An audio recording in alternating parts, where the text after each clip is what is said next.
Hello friends, welcome to my channel Champa village recipe. আমি আশা করছি আমার পুরো ইউটিউব ফ্যামিলি আপনারা সবাই ভালো আছেন, আমরাও সবাই ভালো আছি। আজকে একটি মজাদার রেসিপি বানাতে চলেছি, পুরো ভিডিওটি অবশ্যই দেখবেন। আমার সব বন্ধুদেরকে অসংখ্য অসংখ্য ধন্যবাদ, যারা আমাকে এত সাপোর্ট করছে, আমাকে এত ভালোবাসা দিয়েছে। আর যারা নতুন আমার ভিডিও দেখছে তাদেরকে বিশেষভাবে অনুরোধ করছি চ্যানেলটিকে সাবস্ক্রাইব করে পাশে থাকা বেল আইকনটিকে প্রেস করে আমার পাশে থাকবেন। তাহলে এবার রেসিপিটি শুরু করি। আজকে এখানে আমি নিয়ে নিয়েছি পাট শাক। পাট শাক ভীষণ উপকারী। এই পাট শাকগুলো আমি এখন বেছে নেব, অনেক নোংরা আছে, তারপর ভালোভাবে ধুয়ে নেব। পাট শাকের একটি দুর্দান্ত রেসিপি শেয়ার করব, কেউ স্কিপ করবেন না, পুরো ভিডিওটি অবশ্যই দেখুন। পাট শাকের খুব সুন্দর একটি রেসিপি। শাকগুলো আমি একটি পাত্রে জল দিয়ে এইভাবে দিয়ে নিয়েছি। বেশ কয়েকবার জল পাল্টে ভালোভাবে এই শাকগুলো ধুয়ে নিতে হবে। পাট শাকে একটু মাটি থাকে, নোংরা থাকে। আমি বেছে নিয়েছি, কোনো ঘাস বা পোকা যদি থাকে সেগুলো আমি বেছে নিয়েছি। এবার জলে কয়েকবার জল পাল্টে ভালোভাবে ধুয়ে নেব। আমি 3-4 বার জল পাল্টে ধুয়ে নিলাম। এবার জল ছাকতে দিয়েছি, জলটা ছাড়িয়ে নেব। শাকগুলোকে আমি এই মাঝখানে একটু করে এইভাবে কেটে নেব, ছোট করে নেব যাতে এগুলো ভাজতে সুবিধে হয়। এইভাবে একটু করে কেটে নিচ্ছি।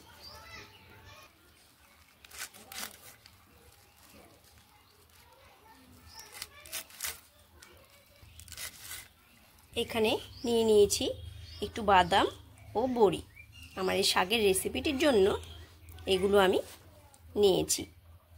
এখানে আমি যে বড়িগুলো নিয়েছি, বড়িগুলো এইভাবে আমি হাতের সাহায্যে ভেঙে নিচ্ছি, ভেঙে আমি ভেজে নেব। যেহেতু এটি আমি শাকে ব্যবহার করছি, সেই জন্য এই বড়িগুলোকে আমি ভেঙে ব্যবহার করব।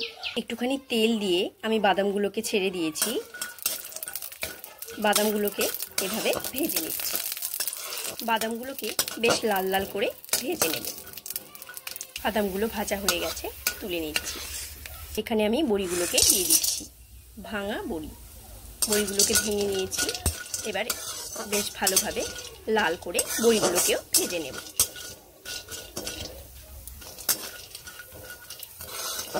বড়িগুলো ঠিক এই রকম লাল করে ভেজে নিলাম, ভাজা হয়ে গেছে। এবার তুলে নিচ্ছি। কড়াইতে একটু তেল দিয়ে 2 কাঁচা লঙ্কা আর একটু কালো জিরে ফোড়ন এইভাবে নেড়ে নিচ্ছি। রেডি করে রাখা শাকগুলোকে দিয়ে দিচ্ছি।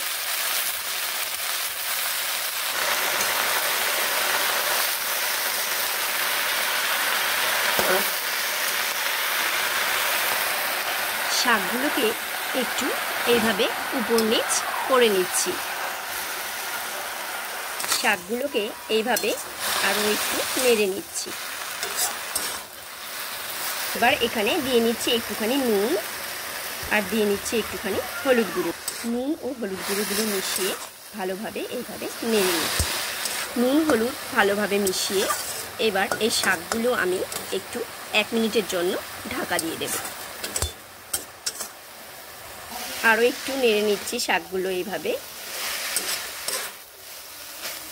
এখানে আমি ভেজে রাখা বড়ি ও বাদামগুলোকে দিয়ে নিচ্ছি।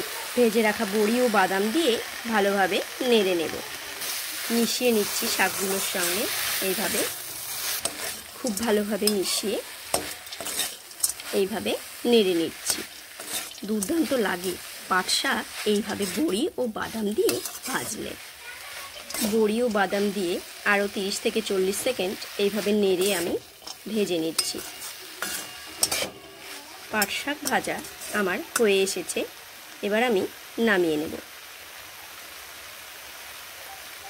বড়ি ও বাদাম দিয়ে পাট শাক ভাজা আমার রেডি টু সার্ভ। গরম ভাতের সঙ্গে এইরকম পাট শাক ভাজা খেতে ভীষণ ভালো লাগে।